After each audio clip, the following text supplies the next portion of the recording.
Let's get further analysis of the situation and bring in Scott Lucas. Scott is Professor of International Politics at the Clinton Institute at University College in Dublin. As always, Scott, thanks for being with us here in France 24. We appreciate your time.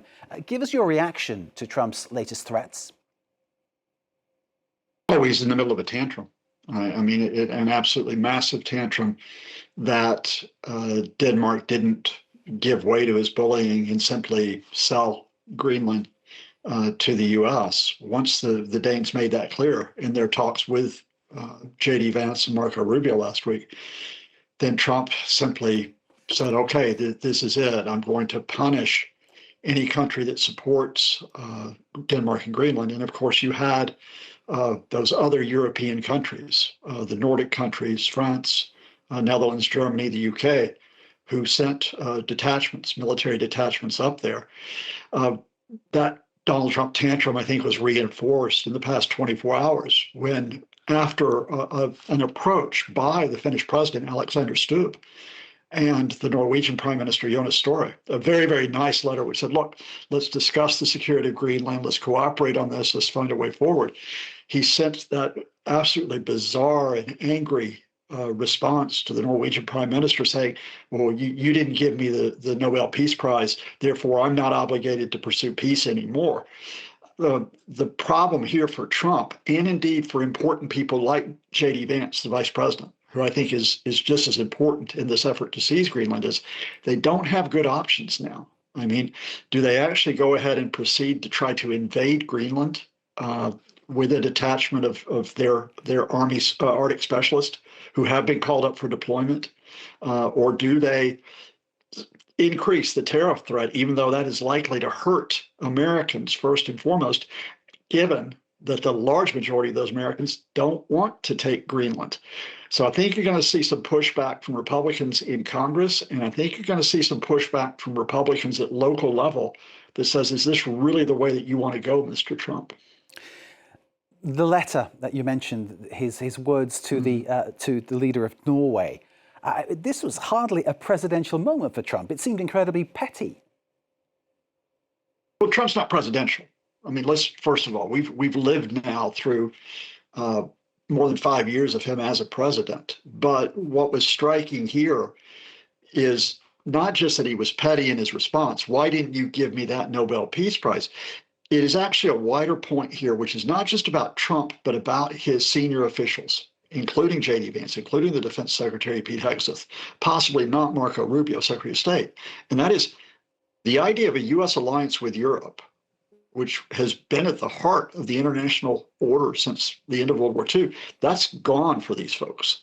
They do not see Europe as allies. Indeed, they see Europe as an adversary, because if Europe will not give them what they want, this transactional approach to foreign affairs, then Europe has to be punished.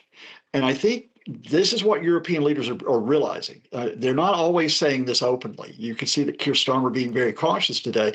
But the fact here is that Europe is going to have to deal with an American administration which is now an adversary. And the problem here is it might not just be an adversary on Greenland, but at a very sensitive moment in trying to get the Americans to support Ukraine's security against Russia. How do you do that if you can't trust the man who's in the White House? And yes, Calamar saying it's time to stop appeasing Trump. Should Europe respond in kind to these tariffs? What do you think, Scott? I think there's a two-track approach that Europe's making right now, which is the right way. First of all, the administration is divided. Not everybody is happy with this, especially a lot of the career officials. So Europe's trying to reach out with signals or direct contact Secretary of State Marco Rubio, officials in the Pentagon, intelligence services, in the financial agencies to say, look, do you really want to go this way? Can we step back and can we find a way to cooperate on Greenland security? They'll also be doing that through NATO channels as well. But secondly, they have to prepare for the fact that given the nature of Trump, given the nature of J.D. Vance, and that Vance said last month the EU should be broken up, they have to realize that these tariffs may actually be the first shots in an ongoing effort to punish Europe. So you do have to respond in kind, or at least prepare to respond in kind. I don't know if we're at the point where the anti-coercion instrument will be used, but I think if the U.S. proceeds with these tariffs on February 1st, given that within a few days, the deadline on the waiver on the EU's tariffs against the US, which dates back to last summer, I think the EU will go ahead and authorize those retaliatory tariffs. Denmark this evening's proposed a NATO mission for Greenland. Is this the Danes in some way trying to force Trump's hand?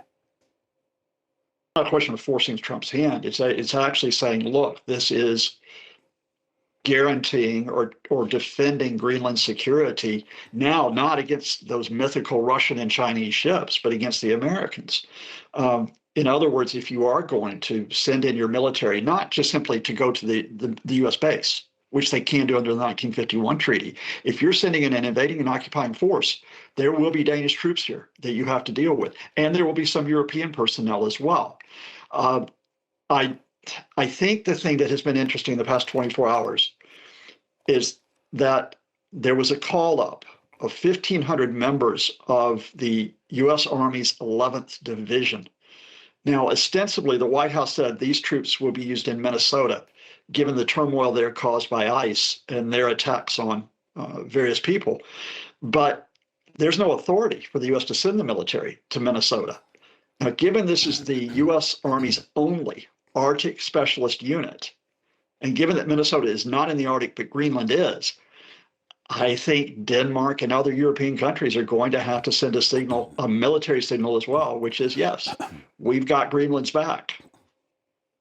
Scott Lucas, we need to leave it there. Thank you so much for joining us, Professor of International Politics at the University of Dublin's Clinton Institute. Scott, as always, thanks for joining us here in France 24. We appreciate it.